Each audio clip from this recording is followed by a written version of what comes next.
Let's begin by talking about what ZBrush can be used for, and we'll get a quick overview of the interface.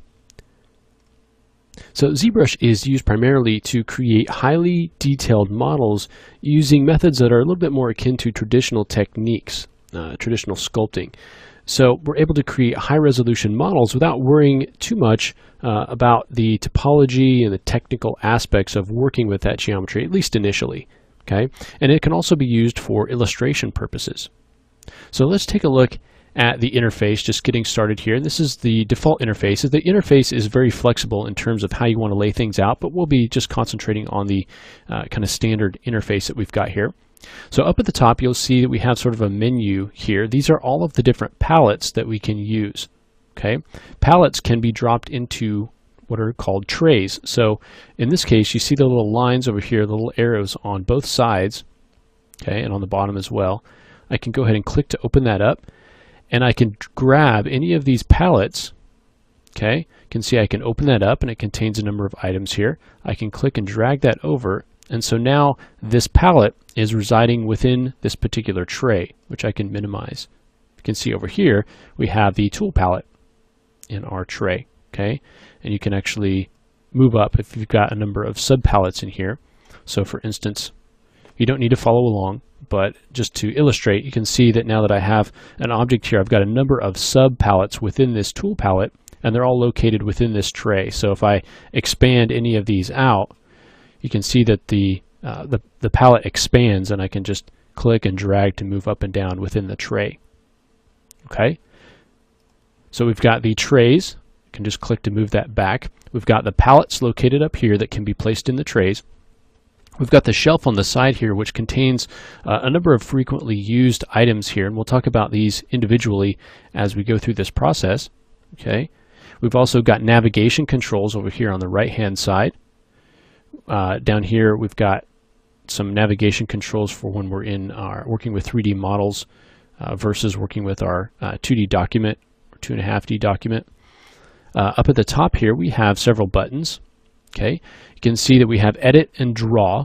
Okay, so draw mode is going to be, we're going to be able to add information to our canvas. Edit mode, we're going to be able to move around and edit our 3D model. Okay, so whenever we're working with a 3D model and we want to rotate around it and we want to work with it, we're going to want to go into edit mode, and we'll talk a little bit about that in the next lesson.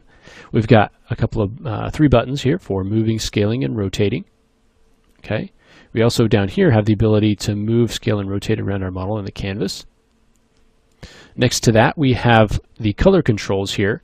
So as we're adding information to our scene or painting our model, we want to either paint with the material, the M button. So if we want to paint just a material on our object or canvas, we can choose that button. The RGB is simply color, so if we want to add color.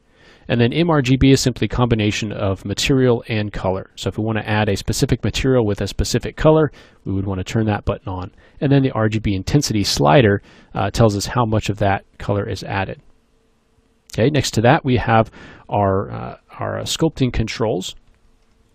And so this controls whether the sculpt that we create on our model is actually added to the model, so kind of pulled out, or whether it's subtracted, pushed in. And the Z intensity is the same thing. It kind of controls how much of that happens. Okay, and then we have also our brush controls with the focal shift and draw size located over here. All right, down here you'll see that we have sort of a file browser. This is a lightbox, and we can pop that up and down by hitting the lightbox button up here at the top. And this just allows us to navigate through and find, for instance, different tools that we want to open, maybe different brushes that we may want to open. There are a lot of default brushes and tools and textures and alphas that are going to come with ZBrush, but you can also add your own paths to this to be able to add your own, if you have your own tools that you would want to use or your own images that you would want to use, you can add it to the lightbox. Okay, this area in here is going to be just our main canvas where we're going to be doing our painting and our sculpting and all of our work here within the canvas. Okay, as far as navigating around, won't worry too much about the object in here, just concentrate on kind of the moving around. So I'm going to hold down Alt and clicking and dragging in the canvas with the left mouse button is going to allow me to move around. If I just click and drag,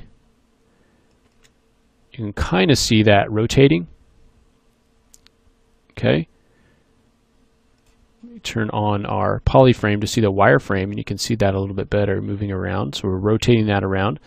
Now if I want to zoom in, as I just did a second ago, we want to hold down Alt, click on the canvas, and then release Alt, and then as I drag I can move in and out. Okay, so if I just hold down Alt and left mouse button, I'm moving. If I hold down Alt, left mouse button, and then before I move I release Alt, I'm going to go in and out. Okay, so that's maybe a little bit unusual to get used to as far as the key combination of how to actually do that, but once you get used to it, it's pretty seamless.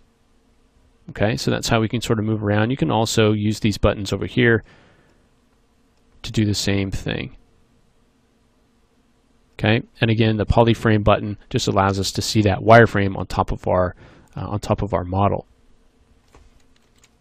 Okay, so now that we've kind of looked at the interface and what some of these things are, where they're located, how to work with palettes, the next thing that we want to look at is how we deal with the actual files in ZBrush. It's going to be a little bit different. You saw how I added this sphere. We'll go through that process, talk about the fact that this is a tool, referred to as a tool or a Z tool here in ZBrush, not necessarily a model or a scene, and then we'll talk about documents and projects, and getting files out, images and movies and things like that. So we'll take a look in the next lesson at working with the various types of files here in ZBrush.